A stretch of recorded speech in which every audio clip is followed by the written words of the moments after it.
It's been described as a do-or-die game by Daniel Sturridge, and England's second World Cup group match against Uruguay and São Paulo certainly feels like a knockout tie.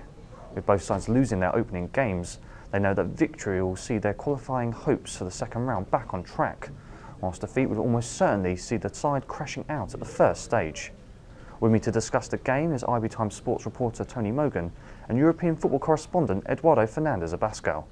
Guys, this is a must-win game for both sides, surely. Yeah, I think from the England perspective, they find themselves in a position that many of us expected them to be in. In tournaments gone by, we've sort of come accustomed to the idea of England's turning in turgid, very one-paced performances. But from Saturday, they emerged with two real positives to cling to. The performance in itself was a breath of fresh air. In that regard, it was something inventive, it was something new, it was something that people were really encouraged by despite the result. It was against a superior Italian side, so England losing that game, it was, as mentioned earlier, what we expected. But the nature of the performance and the confidence that carried with it, I think, has England better placed in terms of the mentality going into the second game. Whereas on the other hand, Uruguay find themselves in a very different frame of mind to what they originally expected.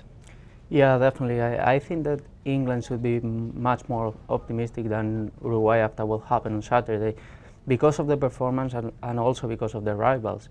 England play probably against the strongest team in the group.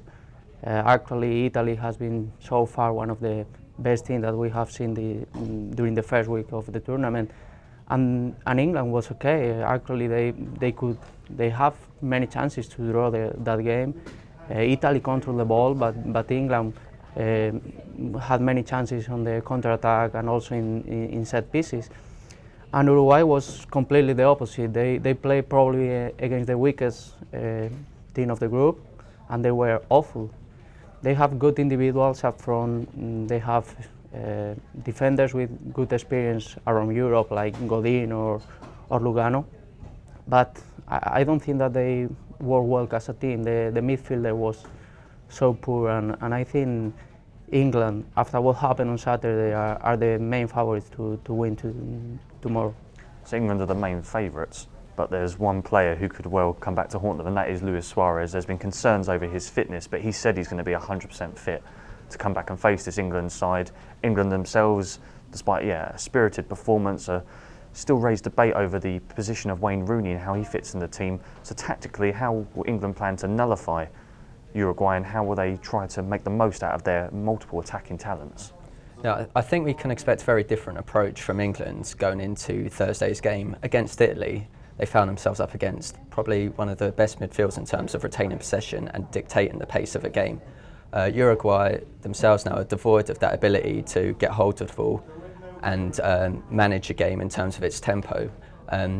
They are harder nut to crack in midfield than some other teams England may come up against, but in terms of retaining possession, England may find themselves with a bit of an in here to get their foot into the game in that position of the field and perhaps take on the game in their own terms. But that could come at their detriment. As we saw on Saturday, England's best operated on the counter-attack. That swift, incisive play was always on the counter. There was no real possession in midfield that led to it. It was swift movement.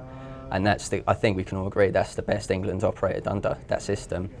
Whether they can still do that with more of the ball in midfield remains to be seen. So it will be interesting now to see how they line up. They may prefer to see Uruguay with more of the ball, but whether Hodgson believes that will be the best route to victory remains to be seen. Yeah, there have been many talks about the problem that England have on the left side against Italy, because obviously Rooney is not a winger and he cannot defend like a proper winger. But I believe that if Hodgson introduces Lallana, you can solve these problems with just one change, because with Lallana you will bolster the midfield. He would defend a little bit more than Welbeck probably, and also Rooney can play in his favorite position behind the striker, behind Sturridge, rather than on the flank. It's true that Welbeck was amazing against Italy and he was important for the counter-attack, but sometimes you have to be more solid. And Lallana, I think, can do the Coutinho's job, and Rooney can do the Suarez job, and you have a very solid team if you do that. And against Italy, the problem was on the left, but also in the midfield, because It's true that Italy midfield is one of the best in this World Cup, but anyway, there were 4 Italian midfielders against just 2 English midfielders, against Gerrard and Henderson, and Pirlo play like walking and with a lot of freedom, and you cannot let to do that to Uruguay or to anyone. And on that Rooney note, Roy Hodgson's described it as an obsession, and it's been nothing short of that. It's been dominating England's agenda out in Brazil all week, to the point where it's gotten rather boring. Whether Hodgson sticks with the same setup, it still remains to be seen, but in terms of the personnel, I think he may do.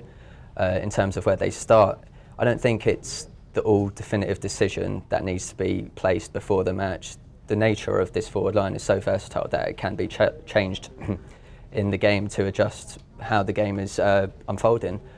So I don't think the call for who's going to start the game is as big a one as people are making out at this point in time. When the game gets going, we'll have a better idea, and those changes can be made as and when, such as the ability of these players to adjust that quickly. So you think the match here will be a victory for England?